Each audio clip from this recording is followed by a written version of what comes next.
¿Qué es la literatura? Varias veces se ha intentado definir la literatura. Esta se podría definir como obra de imaginación, o sea, escribir sobre algo que no es literalmente real. Mas, ¿qué sucede con la literatura inglesa del siglo XVII, la cual incluye a Shakespeare, Webster, Marvell y Milton, pero también abarca los ensayos de Francis Bacon, los sermones de John Donne, la autobiografía espiritual de Bunyan y aquello que escribió Sir Thomas Browne?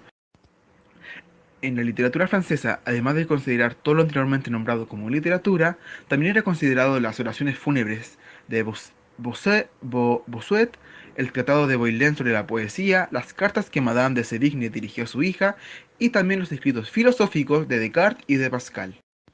También cabe destacar que en Inglaterra, a fines del siglo XVI y principios del siglo XVII, la palabra novela se empleaba tanto para detonar sucesos reales como sucesos ficticios. Más aún, a duras penas podría aplicarse entonces a las noticias el calificativo de real y a las novelas el de ficticios, ya que novelas e informes noticiosos no eran ni netamente reales u objetivos ni netamente novelísticos.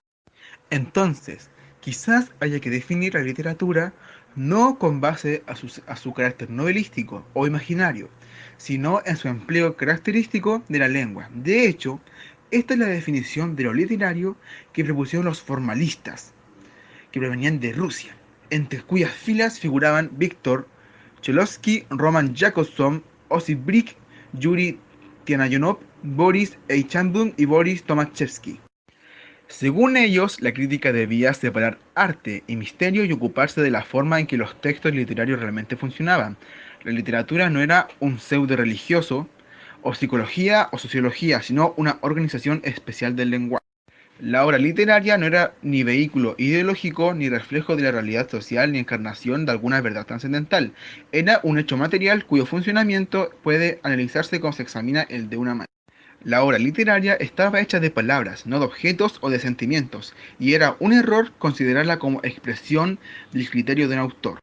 Osip Brick dijo alguna vez que el poema de Pushkin se habría escrito aunque Pushkin no hubiese existido.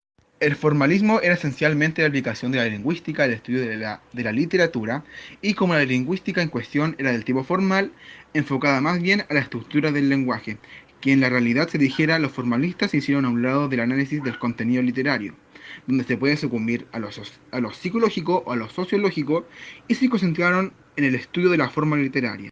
Los formalistas principiaron por considerar la obra literaria como un conjunto más o menos arbitrario de recursos, a lo que más tarde se estimaron como elementos relacionados entre sí o como funciones dentro de un sistema textual total.